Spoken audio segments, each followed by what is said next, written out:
This is Out Loud and Left. Hi, Brian. How are you doing? Brian with a Y, because we have two today. What's going on, everyone? It's a double Brian day. I love these days. I'm in a Brian sandwich, and I'm not complaining because not only am I so lucky to have Brian, my co-host, but we have Brian Spitulnik. You might know him from his amazing social media channels, which I find super empowering, super relevant, and absolutely necessary in a community that needs to open up a conversation about what our experiences have been. And I find his approach to be magnificent, and we're very lucky to have him here today. So thank you and welcome. That's so sweet. Brian. It's like weird. It's like meta. Brian. Yeah. Brian. Is there an echo? We definitely want to dive into a lot of what you're doing now. We kind of wanted to get our viewers a little behind the scenes of like where you started, right? Because I know you spent some time on Broadway. Can you take us back to that time and what did it feel like to step into that world? Yeah, back I then? spent 15 years on Broadway, so it was quite some time, and it was Yeah. a dream come true. It was what I had always trained for. It was what I had always wanted to do, and it was everything that I wanted it to be. And then, all the things that I hadn't anticipated, like that it's a job that you go to 6 days a week, and you don't see your family on holidays, and you don't have dinners with friends. But that was kind of what I wasn't thinking about. What I was thinking about was that I was getting to perform on stage in one of my favorite shows ever, and it was a dream come true. And I loved it and hated it and loved it again. It was just a full cycle thing. It was great. That was Chicago, yeah? musical, yes. What an I know. icon Yeah, it of was a show musical that to changed have my spent life so when I much was time 14. with. I was all of a sudden like, oh my God, sexy boys in mesh, and they're dancing, and the dancing is weird and slinky, and it just blew my mind. So to be able to step into that was, it was all I ever wanted until, I wanted other things later. Yeah, what was that transition like? Because we all experienced a pandemic in between now and sort of the time that I think you spent on Broadway, and it catapulted people into many different directions. I wonder what that experience was like for you, and kind of what was that transition? How did that work out?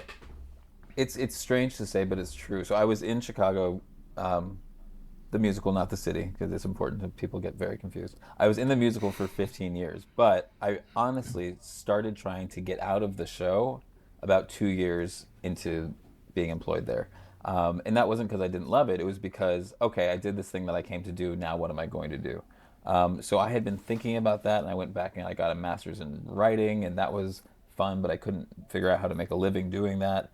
And so by the time the pandemic came around, I had already been applying to schools in social work, because I knew I wanted to be a clinician. I knew I wanted to be a therapist. So I'd already been thinking about that a whole lot, and then Broadway shut down, and so I started my master's in social work in the fall of 2020, and by the time we were there, we didn't know if Broadway was kind of ever coming back. And so the question that I was asking, which a lot of people were asking, was, will I ever be on stage again? Will I ever perform again? Will I ever dance again? And everybody had their own version of that question. Mine was really rooted in, even if Broadway does come back, I might have transitioned into a new career by then. So what ended up happening was Broadway did return. We returned with it. The show came back, and I got to do both for a while. I got to I got to finish my master's and dance at night, and then I started my practice. I started working in my practice while I was still doing shows, and then I got to transition out, and it was exhausting. I mean, it was exhausting. It was, yeah, it really was, but it was also, if I could have just found the energy, it was also a perfect balance, because dancing was always about kind of release for me, and therapy is a lot about absorption and taking in. So it was complete yin and yang, and in that way, if I could still do both, I would absolutely do both. But I do not have the energy to do it. Yeah. So it turned out to be a really wonderful transition, and I miss performing in that way. I mean, I miss just like the fun of it. But it was also very much time for me to go. Yeah, it was very much time for me to go and do something else. Do you think you'd ever go back, or do you think that chapter's closed? Yeah, I mean, the thing was, when I left, I said, because I know how it works in that, because that show's been open for so long, people rotate through and they'll be in a pinch and they'll call people to come back. And so when I left, I said, this has been, this is like, I grew up here essentially. I was a child when I started, and now I'm a middle-aged man. I'm not coming back. Like this chapter is over for me. And then they called a year later and asked if I wanted to come back. And I was like, yes, please let me come back. Because I missed it so much, and I didn't realize how much of a it was really like losing a limb to leave it, because it was just so much a part of me. So when they asked me to come back, and it was just for a couple of weeks that first time, I went back. I had so much fun, and then I went back to doing therapy, and then they called again a couple months later, and I did the same thing. So yes, I will still go back if they ask me, but I wouldn't. I mean, I haven't auditioned since like 2009. Like I wouldn't audition for a show. I wouldn't seek that employment. But if this show called me to come back, I wouldn't need rehearsal. I'm ready. You know what I mean? Like I can go. I was gonna say I could imagine just being in one of your sessions and like a client talking to you about a breakup and you just breaking out into song and be like, he had it coming, you know what I mean, from Chicago, and just like I'm really happy hybridize to the say two that I haven't done experiences. that, but you know what? It's an idea. I'll see if I can incorporate that. Never too late, Brian. Never too late. I would I would file a claim against that. That is malpractice. Yeah. um, you know, yeah, right. How do you take those notes down? Um, as you identify as a gay man, and you're a psychotherapist, you know, I can only imagine that you attract a clientele, and I'm not saying that you probably only see gay men. I'm sure you see of the full spectrum of clients. However, interested to hear how your experience, like kind of being around the gay community, being a gay man yourself, impacts the work you do. How do those two worlds come together? And I would imagine that part of your journey, your own journey, would inform that work. So, you know, can you share a little bit with us, like how you identify sort of impacts your work and the clientele that you work with? We follow your social, and you do a lot of work with the gay Yes. community. So It's that's telling sort me of what my drives. connection is unstable. Are we okay? It's fine. It We're does that. okay. Yeah, we'll fix it in post Okay. production. Okay, But good. thank you for letting us know. So 3, 2, 1. my identity as a gay man has everything to do with my work as a clinician. It's the reason I went into social work was because the there's no way to say this other than the need in my community, the gay community around me on Broadway, was so in need of help. Um, and that was why I did it. It was also because I had to do something. Like there's a few reasons why I transitioned into doing a different line of work, but the reason I became a therapist was to help gay men. And uh, I did my master's thesis on aging in the gay population and suicide in the gay population, and uh, what happens to these men, what happens to us as we get older, and we don't have models of what it looks like to age. We become erased in our community. A lot of us get lost to drugs and alcohol. So all of these were the reasons why I knew I had to help. And when I started working, I got lucky enough to intern in a private practice that uh, the guy whose practice it was, he was a gay man, and he had a lot of gay clients. And so the clients that were coming to me were already mostly gay, and not entirely. I have a straight client who calls himself my DEI client because like he's like one of my only straight clients. But I That's know great. it's That's great. I adorable. love that. But but it didn't start out that way. It was my research and it was like my goal, but I didn't know how I was going to get there.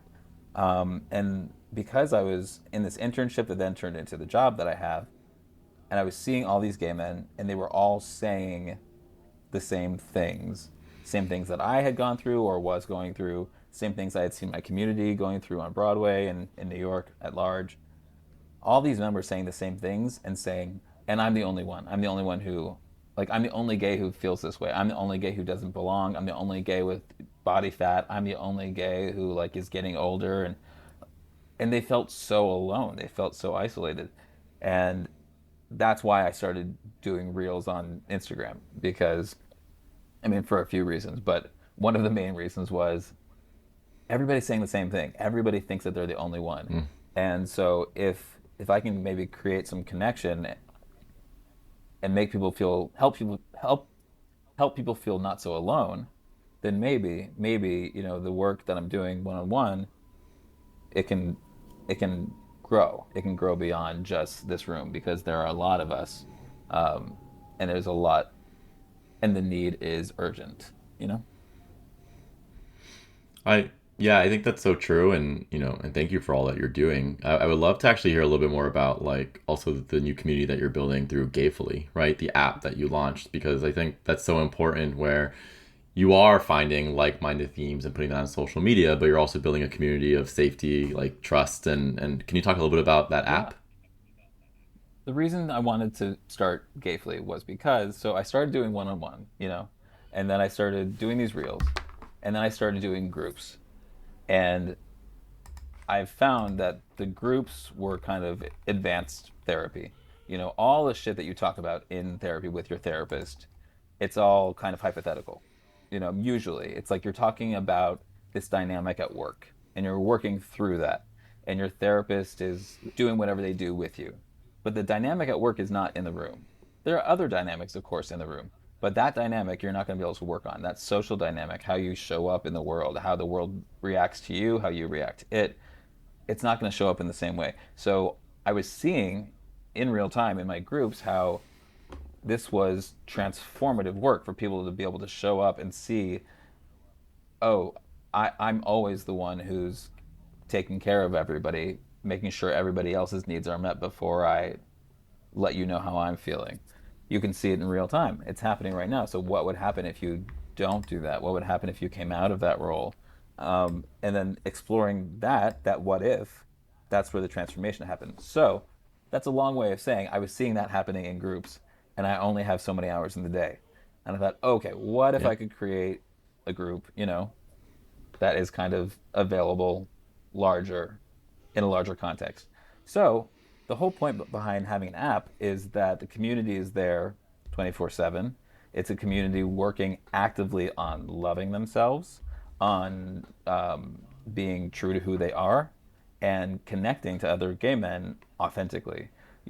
On the app there are no like headless torsos. There's not really even like profiles. That you have like a little picture this big of yourself, and otherwise how you're connecting is one like through the live meetings that we have once a week, or if you want to do like a course, the courses happen at different times, or you're like writing on the message boards and you're DMing each other, and so you're connecting through actual conversations. And I'm always like sending them prompts like, what's your challenge with your gay identity today? Like, what are you working on forgiving yourself for today? And that's what the conversation starts around, instead of what are you into, which is a different kind of conversation, and there's a place for it. But maybe we're more than what are you into, maybe. Brian and I both work in technology, and we get to see a lot. And some of my favorite things are when people use creativity and technology to solve a problem and to really bring people together. I think that's one of my favorite parts of technology is when it's used well and it brings people together to really solve problems. Bravo. It sounds to me almost, and excuse the red thread that I'm trying to draw here, but just because of the Chicago reference, they made the movie adaptation after, and you watch a movie and you're sort of solo by yourself, but then you go to like a live performance of Chicago and you're in an audience and you start to like feel a little bit differently. You can start to feel other people's reactions around you. They may impact yours. And really open you up and really build on that confidence that you need to be courageous, be uh, excuse me, be courageous and be vulnerable, right? When you're around people. So, what have you learned about courage and vulnerability? It sounds like a lot because you're really opening up a world for people to do it. And it would just really, I would be interested to hear your experience learning and being on the other side of the coin. There is a lot in what you just said, and the first thing that comes, yeah, Always. I'm getting that. The first thing that comes to mind when you say that actually is, you know, there's a lot of ways a therapist tries to encourage vulnerability in their clients. There could be a million different ways. And one of the things that I think is important for gay men to know about vulnerability is that you're actually much more beautiful when you're vulnerable. I don't think like it. I see it happen in the room, and I'm talking about not fuckable beauty. I'm talking about just like deep beauty, and it Mm. reveals itself when your defenses kind of fall away, when you're undefended, and there's nothing more vulnerable than sitting undefended. I have my certain defenses up right now, of course. I'm thinking about what you're saying, wanting to make sure we stay within the time, thinking about my role as a therapist, thinking about, all these things. There are certain roles and defenses that are just always up. But how can we strip them away? It takes a lot of courage, to your point.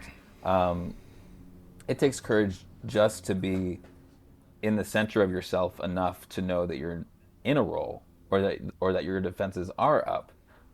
And the courage is the first thing that takes courage is to notice those roles, to notice those defenses, and then the vulnerability shines through when you're just kind of you. You're just kind of out of a role. Uh, you're out of make believe, acting as if. So it's a really good reason to go to therapy. It's a really good reason to read Brene Brown. It's a really good reason to go to group because you're going to be more beautiful when you leave.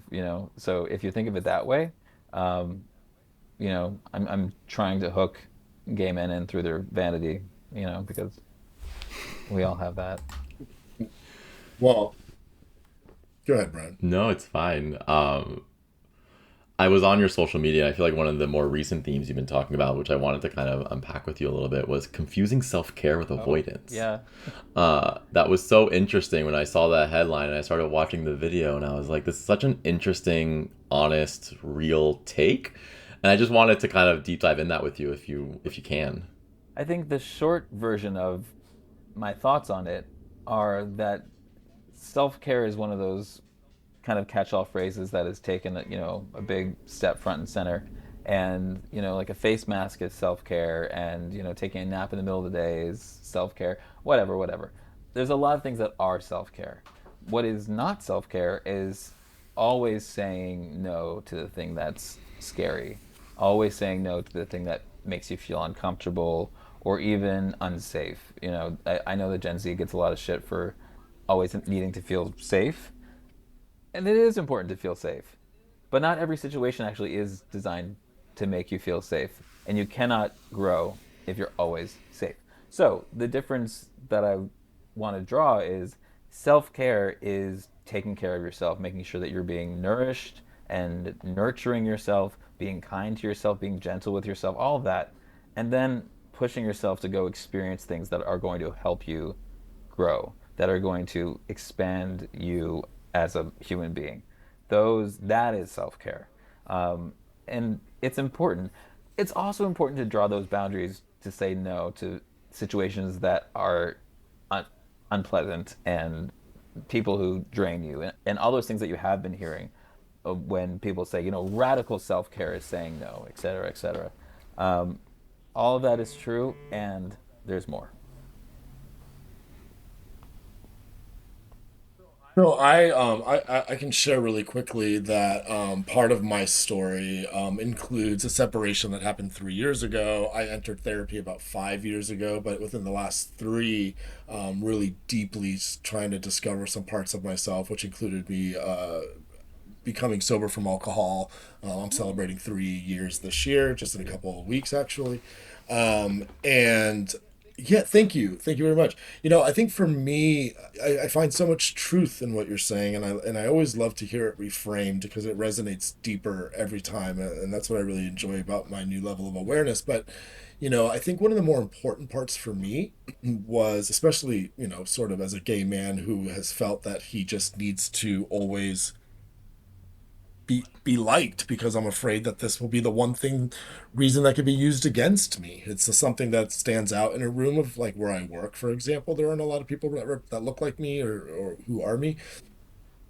Say keeping boundaries in place has been really important for me, and that's actually been part of the harder parts for me because being a yes man, really standing up for myself and saying, wait a minute, like, I really want to make, without being defensive, obviously, right? Pick your battles, but, saying, I remembered incorrectly, or, thank you for that. No, however you approach the situation, it's about really like, instead of just always being beat down, which has felt like a lot of the majority of my experiences in my life, finding a little bit more confidence, finding a little bit more space, being a little bit more graceful with myself to say, hey, wait a minute, like, I matter here as well, and I want to like just show up a little bit for myself again, respectfully and with all that. Yeah. So, thank you for sharing that. I think that's Yeah. epic.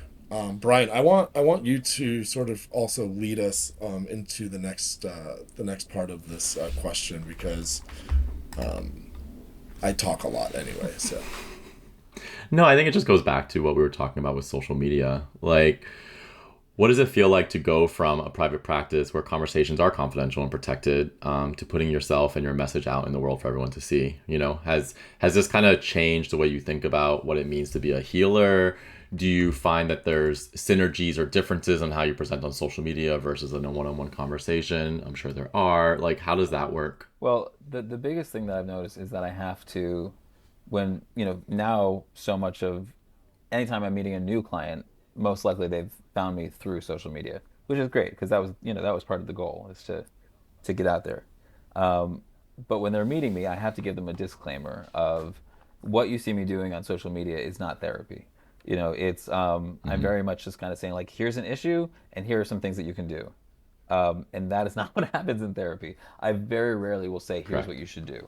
I almost, I try to keep myself from giving advice as much as possible. So there's that. That's a big difference. The I I talk a lot less in therapy than it seems like I might on social media. It's just me. It's just a minute or a minute and a half, whatever it is, talking quickly at you. And I've written that script beforehand. I write down what I think, and then I read the script and I deliver it.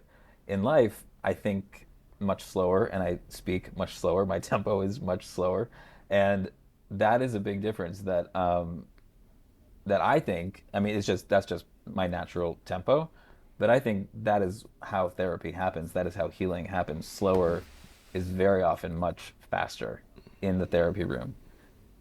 And then the biggest thing, of course, is the privacy of the therapy room. My supervisor always said, therapy is something that happens behind closed doors. Nobody can really, it's almost like, well, it's like any relationship. It's like nobody really understands what's happening in that relationship except for those two people. And it's very similar with therapy. And so to kind of take it out into the world, it's it's just a different beast. I am a therapist Mm-hmm.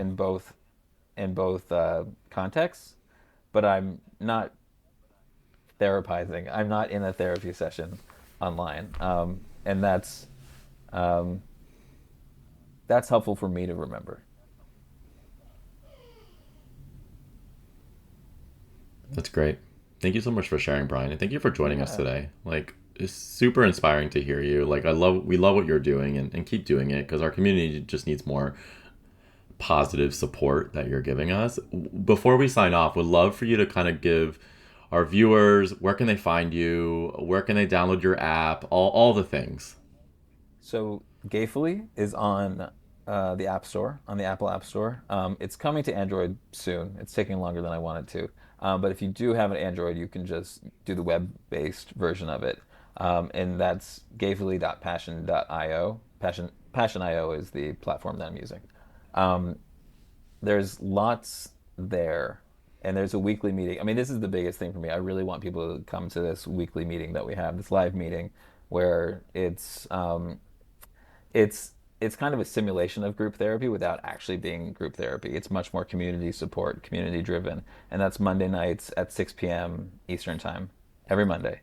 And it's just me and a group of whoever shows up, gay men, and it's really lovely. So that's the place to find me. You can DM me on the app as well. Just I'll always get those messages, much more so than on Instagram. But if you do want to find me on Instagram and TikTok, I'm at Spitulnik. I got there before all my relatives did. So Congrats on that one. Well, we look forward to seeing you on Gainfully and to continue following your epic journey. Thank you again. I think this is really important. I know that I have found tons of value, and what I was going to say was when I was sharing with some friends of mine that you were coming on, they were like, how did you, who? And so your word is getting out and it's spreading far and wide, as you know, by the numbers, but it's really cool to see it at the proximity that I'm really glad. Thank you so much for asking me to come. It's been lovely. Cheers. Okay. We'll see you again, we hope. Thanks, Brian. All right, take care. Bye, Brian. This was Out Loud and Laughing. We're available everywhere you get your podcasts. Spotify, Apple, YouTube, iHeart, or wherever.